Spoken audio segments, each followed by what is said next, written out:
Good evening, I'm Katerina Georgieva. Here's what's making news right now. They tried to throw a brick through the window there, and they left a note on the front porch.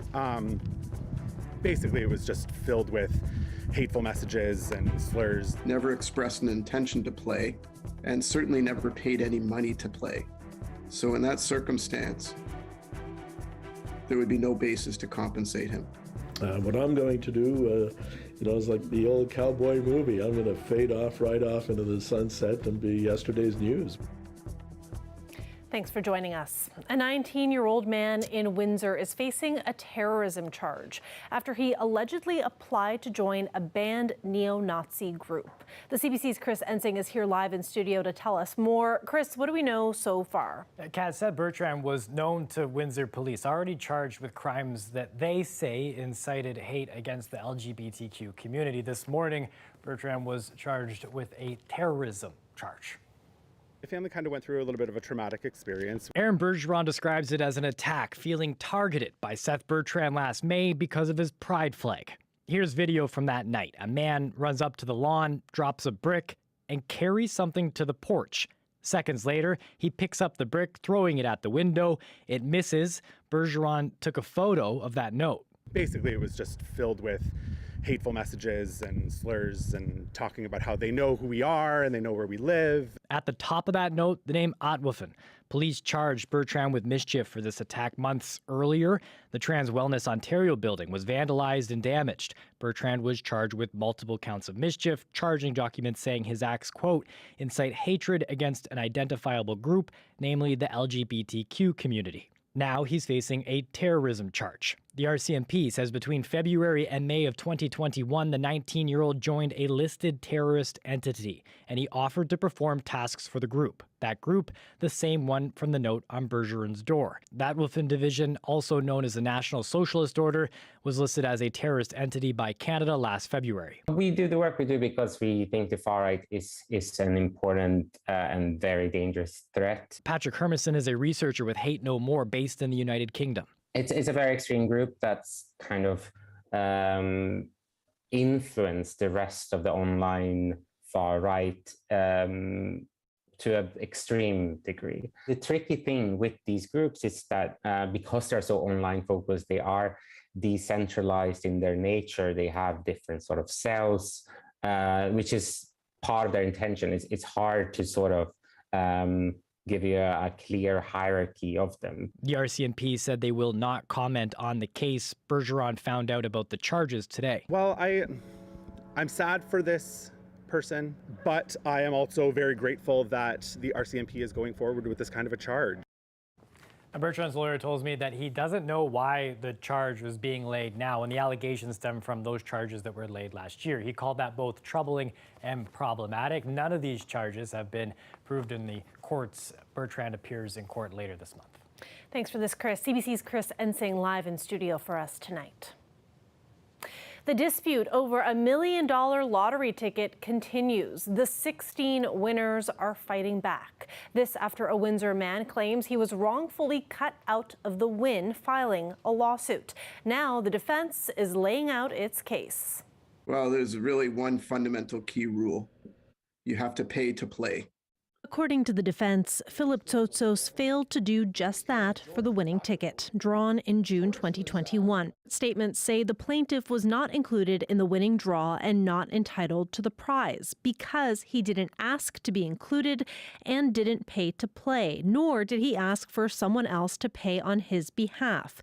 David Robbins says the situation has been upsetting for the winners. I think they're very disappointed that someone who purports to be their friend has started a lawsuit and has gone to the media to spill out a story that would somehow suggest that they didn't treat him fairly without telling the full circumstances of his situation, and that he was incommunicado for weeks before the draw and for months following the draw. The statement of defense is, on that point, misleading. And I would direct you to our statement of claim to show that that allegation is false. Tsotsos's lawyer says there was never a pay-to-play rule, and he says suggestions his client misunderstood how the pool worked are false.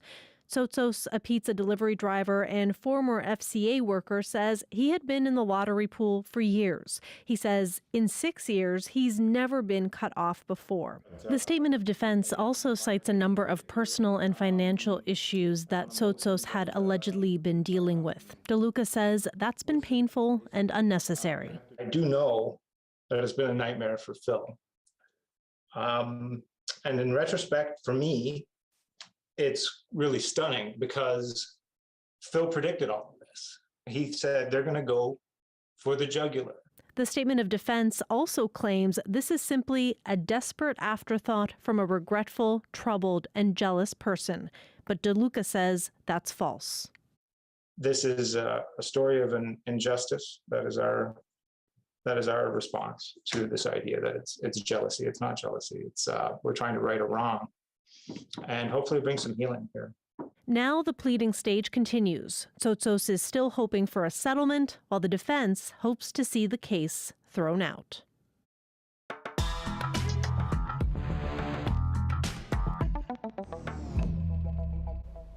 Grade 13 may be a distant memory for many of us, but it could become a reality for some of today's teenagers if the Liberals are elected next month.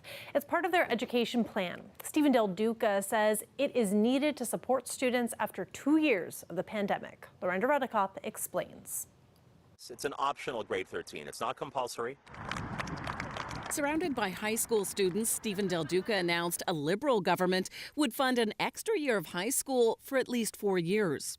While students do have the option of an extra year now, he says it's discouraged. It's a more kind of empathetic and I think structured way to say to people, it's okay, to say to students, it's okay. If you need the time, if the last 2 years have been so difficult that you need the time to recover and to get kind of back up on your feet so you are confident and ready to go off to what comes next for you, we've got your back. PC leader Doug Ford wouldn't directly respond to the idea, but criticized the previous Liberal government. We're building schools and we're putting $14 billion into building new schools as they close down 600 schools. NDP leader Andrea Horvath said the Liberals are the ones who got rid of grade 13 almost 20 years ago. Stephen Del Duca can say anything he wants now, but it was the Liberals that got rid of grade 13 in Ontario. And I think it confuses people. Even over closer to the beginning of the pandemic, some of our members said you never should have gotten rid of grade 13. The Secondary School Teachers Union says one problem is a teacher shortage, and the Ontario College of Teachers' slow pace in certifying teachers. So these are graduates, they are fully qualified, yet they don't have the paperwork to work in the schools in Ontario. She says the union will be endorsing a mix of NDP, Liberal and Green candidates, but no PCs. When grade 13 ended the last time, it led to the so-called double cohort and stress over not enough space at colleges and universities with 2 grades competing for spots. This student trustee worries about a possible return to that. He can't imagine taking an extra year, but says the pandemic has taken a toll. The class of 2022, the last time they had exams was in 2020, and I've heard from students, many of them don't feel very prepared for post-secondary. The Liberals also plan to hire 10,000 more teachers, 5,000 special education workers, and 1,000 mental health professionals. The full cost of the Liberals' education platform is still to come, but Del Duca says adding grade 13 will total $295 million over 4 years. Lorenda Redekop, CBC News, Toronto. When the provincial election began, it signaled the end of MPP Percy Hatfields' public life, a time in the spotlight that began in 1970. Del Molnar spent some time today with Hatfield as he began cleaning out his constituency office and looked back on a career in journalism and politics. In this corner from Newfoundland, Sailor White. Percy Hatfield recalls his days as a wrestling ring announcer back in Pembroke, where he started in radio. After gigs there and in his native Newfoundland, he landed a news director job at Cheer Radio in Leamington. Leamington? Where the hell's Leamington? So are you kidding? We're North America's 5th largest radio market. In 1975, he went to CBC Radio in Windsor, and then in '78, CBC Television. But it's going to take more than the luck of the Irish for the aldermen to keep this year's tax increase below 16%. While covering politics, he breathed campaign bus fumes and introduced Windsor to many politicians on his Percy's panel segments. No, there's a municipal election underway, but Senator Pupatello, there doesn't seem to be much interest out there. He also held several titles in the national and international unions at CBC. It was great. I mean, I got to meet Walter Cronkite, one of my heroes in broadcasting. But covering labor also gave him an appreciation for working people. And you got to respect working men and women and their struggles. He retired from the CBC in 2006 and became a city councillor for 7 years, and then the NDP called. Never wanted to become partisan. And then the Liberal government, the McGuinty government, got rid of the Slots at Raceway program and killed the Windsor Raceway, put about 3,000 people out of work. So this time when the NDP called and said, will you run for us in the by-election as Dwight Duncan was stepping down, I said, absolutely. At Queen's Park, he served as deputy speaker, and his appreciation for working people pushed him to get the Day of Mourning Act passed, which increased awareness for killed and injured workers. Like before, they'd lower the flag on the Day of Mourning just on a government building, and now they have to do it at every college, every university, every hospital. And he's also proud of establishing a provincial poet laureate. That's the grandkids out in the tree in our backyard there. They've all grown up a lot bigger than that now, of course. But now at 74, Hatfield says it's time to ride off into the sunset, but he won't be idle. His wife, Gail Simcoe Hatfield, is running for school board again this year. So she says Percy is going to go from pushing for a new hospital to pushing a broom. Clean out our garage. We have a long list of chores to do that were really impossible to get done on the short weekends when he was home. We'll be spending more time with the grandkids. Maybe I'd get them convinced to help me clean out the garage. Dale Molnar, CBC News, Windsor. Unemployment in Canada has dropped to another record low. Statistics Canada says it went down to just 5.2% in April. Windsor's rate dropped almost 2 percentage points. It had stood at 8.3% for March, the highest rate among major cities in Canada. In April, the rate dropped to 6.4%.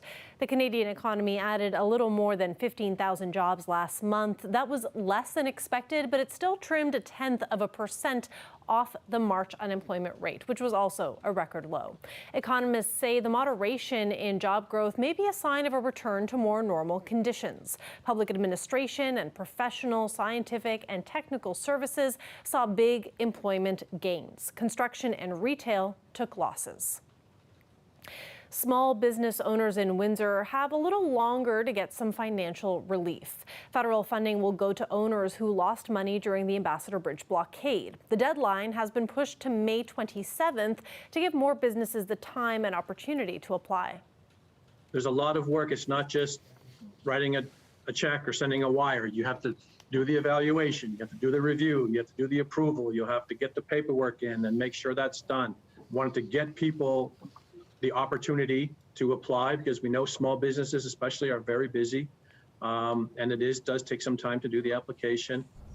Mackenzie says it can help business owners with the application process. So far, 32 submissions have been approved, receiving up to $10,000 each. And drivers across Canada are facing sticker shock at gas pumps today. Well, we are at record levels pretty much across the entire country, with the exception of the prairies, especially Alberta, which dropped gas taxes 13 cents a litre. But pretty much everywhere else, no solace. We are looking at all-time record prices. In Windsor, gas was as high as $1.95. Prices shot up by 4 to 6 cents a liter in many cities, getting ever closer to the $2 benchmark in most places. In Vancouver, the cost of a liter even surpassed that. And experts are predicting prices could go even higher and stay there for the summer. Gas costs have risen significantly over the past year because of high demand and tight supply coming out of the pandemic. Russia's invasion of Ukraine has also driven up prices. By June 1st, a decision will be made as to whether or not Flair Airlines is Canadian enough to fly. The Canadian Transportation Agency, the CTA, made a preliminary ruling back in March. Flair has responded, and now we wait for a final call.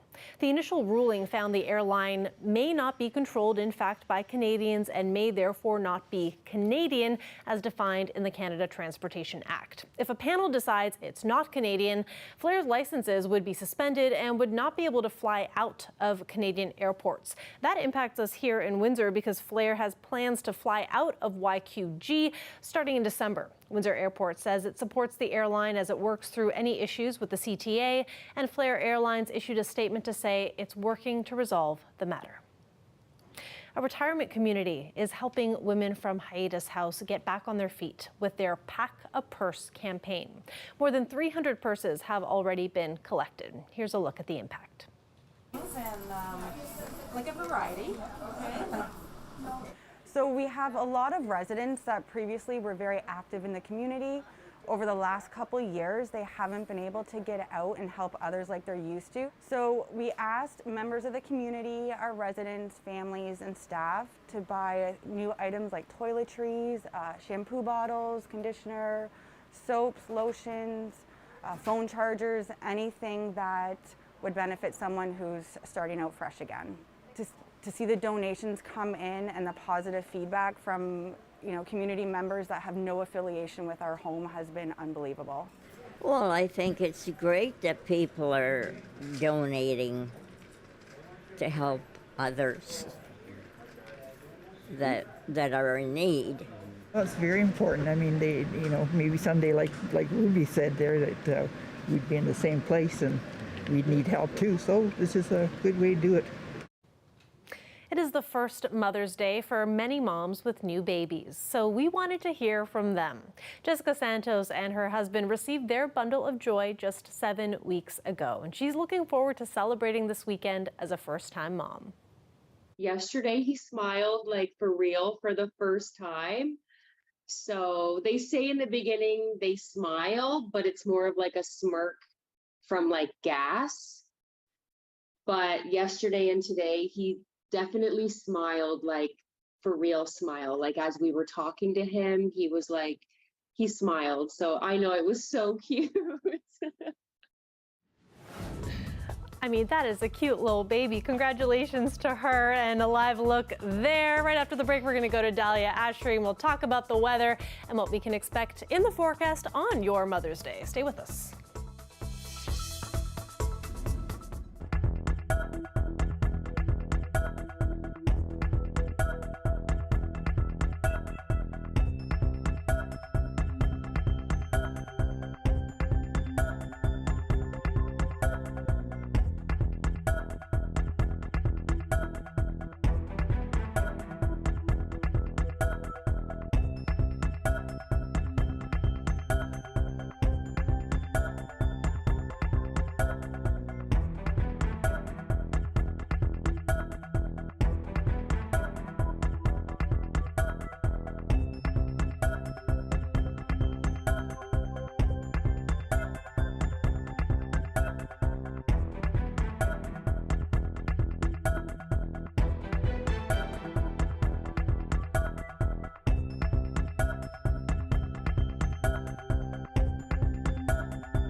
Dahlia Ashry joins us now for a look at our weather forecast. And I know, Dahlia, a lot of people want to know what's in store for Mother's Day. But I have to ask you, because we've been asking a lot of folks around the office, what advice your mom has given you that you hold on to today? Well, you know what, Katerina, my mom's the best. I'm sure everyone says that, but she says, don't ever be afraid to voice your opinion as long as it's kind. And speaking of kindness, I think Mother Nature is going to be kind this weekend. But first, let's start off with the daytime highs. So Windsor sitting at 14 degrees, Kitchener 15, Oshawa 18.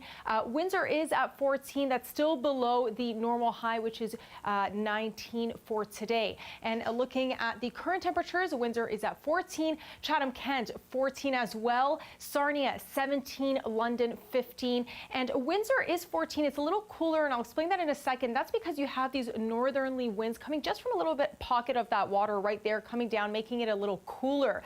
But I do have some good news. The precipitation that folks have been experiencing in Windsor, it is clearing up slowly. We do see a little bit of those clouds coming through, and that precipitation still continues, and that will get a little better. We are starting to see that today. It's Friday. It's starting to clear up. Saturday clearing up as well. You get that sunny conditions, and going into Mother's Day on Sunday, more sunny conditions, because as you can see, there's no clouds and no precipitation.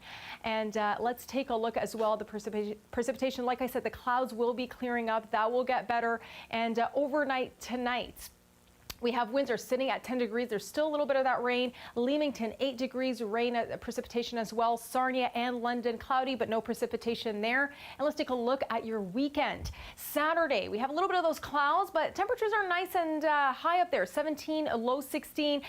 Sunday, looking nice and sunny for all the moms out there. Might want to take her out for some brunch. 16, 18. Monday and Tuesday, sunny with some clouds. 18, 21, 11, and 9. Wednesday, 22 degrees, and we're wrapping up that weekend and into some nice, lovely weather. Katerina? That is a beautiful looking forecast, Dahlia. Thank you so much. You bet. When we come back, we have some more Mother's Day advice and stories for you, so stay with us.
home. An Indigenous man and his granddaughter have reached a financial settlement with the Bank of Montreal after they were arrested in 2019 while trying to open a bank account. We're people too. And I don't think it's right that we have to prove who we are by carrying a status card. So I just want people to educate themselves more about First Nations issues and our culture. Bank employees called 911 on Maxwell Johnson and his 12-year-old granddaughter, Tori Ann, after wrongly suspecting them of committing fraud. The pair's arrest went viral and caused an outcry on social media, with many calling the incident a clear case of racial profiling. This weekend, it's Mother's Day. So in that spirit, we went around our newsroom looking for the best advice our moms have given us. Have a listen. Well, my mom, Martha, she's the best. And there's a lot of reasons why she's the best, but I'll give you just one. Whenever you go out in public with my mom, it's not just going out. It's going to be an experience along the way because you're going to get to know everybody around you. Actually, there's one story about my mom talking with the person behind her in line at a Tim Hortons on a small road in BC somewhere, and that person happened to be Mick Jagger. So that's one story, but also if you just go down to the supermarket, it's like a social experience because everybody she knows, and not only will she introduce you, she'll also tell you the entire story that they have to tell. So I think that my mom taught me to be interested in the world around me as well as the people around me, and that's something that's helped me in my life, and it's something that I really love about my mom. My mom, Marisa, is someone who always takes time out of her day to do things for other people. Over the years, she's always made cakes that people love and food that they really enjoy. She's a hairdresser, so she's always there for people's big events or times that they need her. And I think what she's taught me from all of that is to continue to take time out of my day to really be there for the ones that I love, so for family and friends. Anytime that I see that there's something that I can do to make them happier or help them out in a situation, I should do that and make that time. So thanks for showing me that, Mom. Happy Mother's Day. A neat little fact here, my mom is what flowers are to me. Growing up, she worked at White Rose, and every year, whether it was the Christmas tree or the garden, everything just popped with color and joy. And it was because of my mom's hard work. And every year we go out and pick a couple things to put in my own makeshift garden. It dies, but it starts because of her. And I love that that's the connection that I have to flowers because of who you are in my life. So happy Mother's Day this weekend, Mom. I love these, and I'll share a really quick story about my mom. About 10 years ago, I was trying to decide if I should accept a job offer to teach English in South Korea. I was really panicky, I was really afraid, and my mom turned to me and she said, Katerina, you only get so many opportunities in your life. Don't be afraid. You have to seize them. And that changed my life. So I love you, Mom. Thank you. That is it from us at CBC Windsor News. Thank you for watching, and have a great night.